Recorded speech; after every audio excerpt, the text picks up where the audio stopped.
Pag-usapan pa natin ng ibang issue sa lipunan, ha? Okay. Ito pa. Ito, isa pa.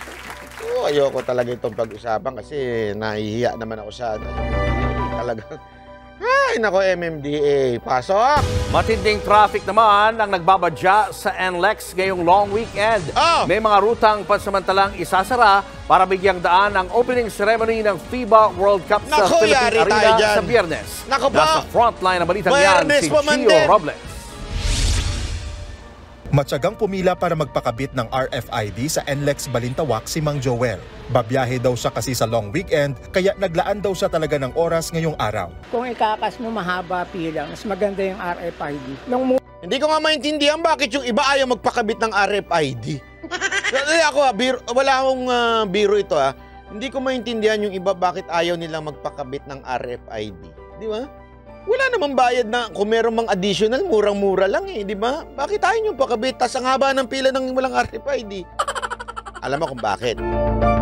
Yan ang tinatawag na ang tao, takot talaga sa change. Gusto nila yung nakagawian nila nagbabayad ng cash kasi iniisip nila, sayang yung ilalagay kong load doon.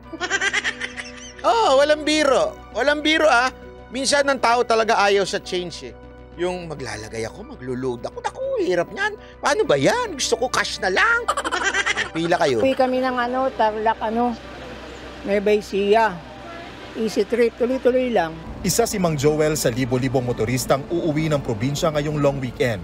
Suspendido kasi ang mga klase at trabaho sa Metro Manila at Bulacan sa August 25 dahil sa... Naku po, yari yan mo Friday. Naku, this Friday yan. Opening ng FIBA World Cup. Dire-diretso yan sa August 28 dahil naman sa National Heroes Day. Hindi bababa sa 200 tauhan ng NLEX ang itatalaga sa Biyernes. Lalo't tinatayang bubuho sa mga... Pupunta pa naman ako ng Baguio.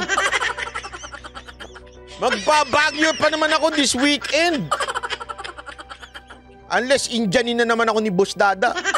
Lagi nang i-Indian yun Ang motorista sa Mindanao Toll Plaza, Balintawak Toll Plaza at Karuhatan Toll Plaza. Sana po mas maaga po silang magbakasyon. Huwag na po nilang antayin yung Friday. Maaring Huwag na kayong pumasok ng Thursday. Yan ang payo. Sabi niya kasi, huwag nyo na antayin mag-Biyernes bago kayo bumiyahe sa NLEX. So Thursday pa lang, huwag na kayong pumasok ng mga trabaho nyo. Doon na kayo. Tama, mali? Bumiyahe na sila ng Huwebes ng hapon wag na kayong pumasok o gabi. Higit 400,000 sasakyan ang inaasahan na dadaan sa NLEX ngayong long weekend na sasabay pa sa pagbubukas ng FIBA World Cup na gaganapin naman sa Philippine Arena sa Bulacan. 55,000 ang kapasidad ng Philippine Arena. Paalala ng pamunuan ng NLEX, magpapatupad ng 100% cashless transaction sa Ciudad de Victoria exit bago makapasok sa Philippine Arena. Yan wag na matigas ang ulo nyo Sinabi na cashless. Tapos pagdating nun, hindi namin alam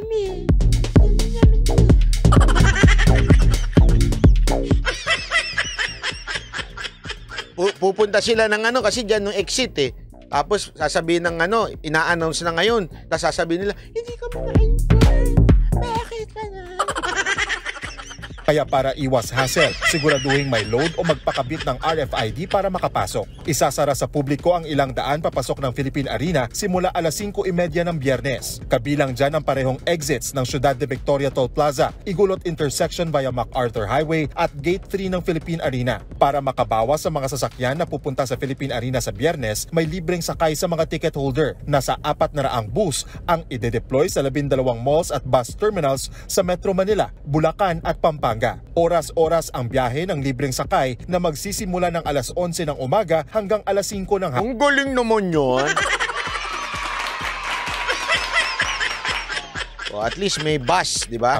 Para matiyak ang daloy ng trapiko sa Biyernes, higit 1,000 traffic enforcers ang itatalaga ng MMDA sa mga lansangan. Maging mga mall sale at major road repairs na nakakasikip sa trapiko, bawal muna. Paglilinaw naman ng MMDA, may number coding sa Biyernes kahit pa walang pasok sa Metro Manila at Bulacan. Dahil po sa aming eksperyensya, kung magde-declare po kami ng suspension ng number coding, dumadami po ang sasakyan sa lansangan na nakikreate po ng traffic.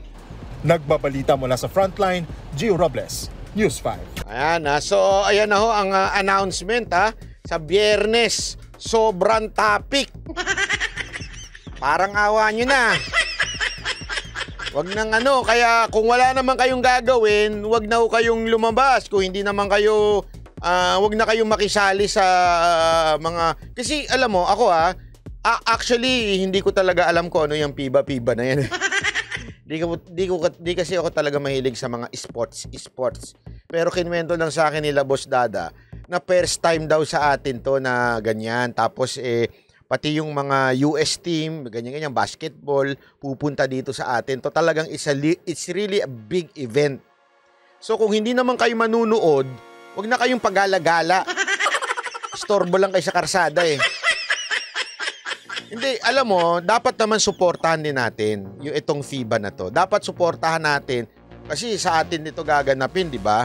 So, suportahan natin. So, yung mga pupunta lang doon, yun na lang muna hayaan natin alam mo yun, magpunta doon. Kung wala tayong gagawin, wala naman tayong trabaho, huwag na tayong kumalat-kalat sa karsada. Kung mag-i-snatch lang naman din tayo, next time na. Anyway, ayan para babala sa atin sa Biyernes.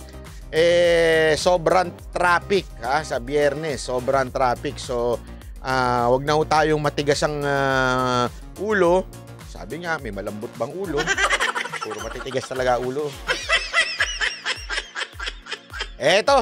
Mas malala na ang traffic ngayon sa Metro Manila kesa bago magkapandemya. Yan ang inamin ng MMDA matapos ang kaliwat kanang reklamo sa usad pagong ng traffic. Live mula sa EDSA Reliance, nasa frontline ng balitang yan si Jenny Dongon. Jenny, matindi pa rin ba ang traffic sa mga sandaling ito? Julius, bumper to bumper ang traffic dito sa kahabaan ng EDSA, partikular dito sa EDSA northbound magmula dyan sa Pasay hanggang makarating dito sa EDSA Reliance. Ganito rin ang sitwasyon. Ayun may hagad pa Sakto. Ayun sakto yung danong yung video niya Traffic dito sa kahabaan ng EDSA, partikular dito sa EDSA northbound magmula dyan sa Pasay hanggang makarating dito sa EDSA Reliance. Ganito rin ang sitwasyon kaninang umaga sa marami o sa mga pangunahing kalsada dito sa Metro Manila. Mismong ako sumuong doon sa perwisyong traffic at gaya ng marami, naipit din sa biyahe. Alas 5:30 pa lang ng madaling araw, dagsana ang mga commuters sa bahang ito ng Commonwealth Avenue sa Quezon City.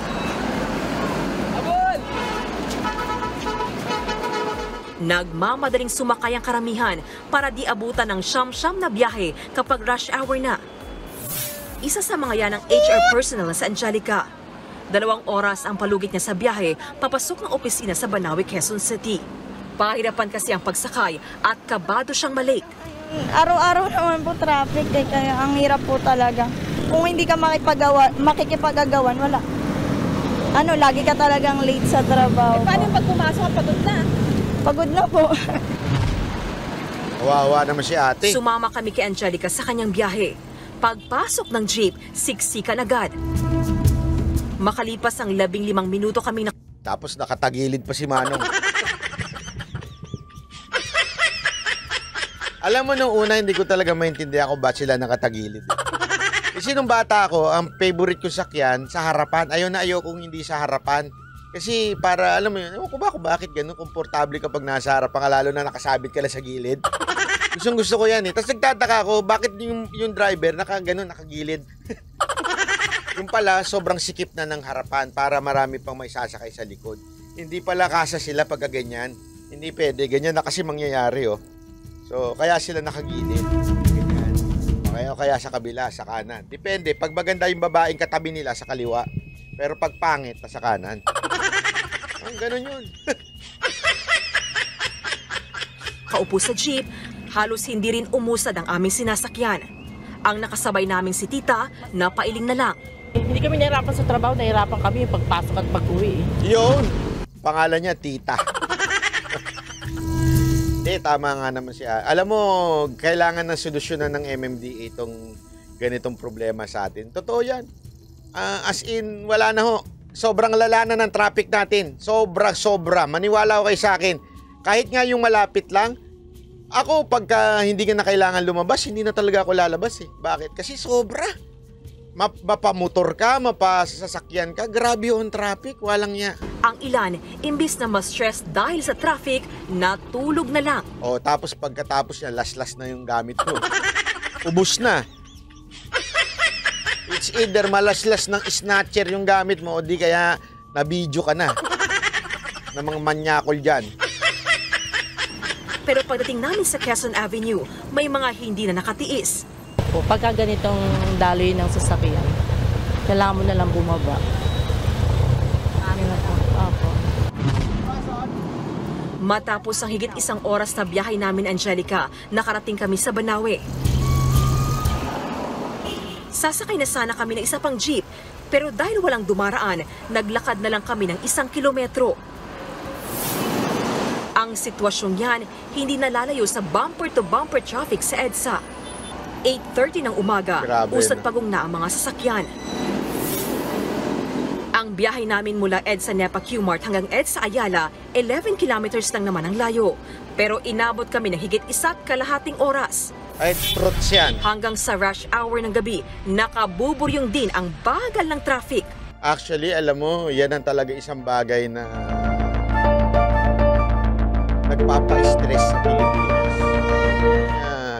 Kaya minsan, alam mo yung pagka minsan may mainit ang ulo sa kalsada, minsan kaysa sa makipag-away ka.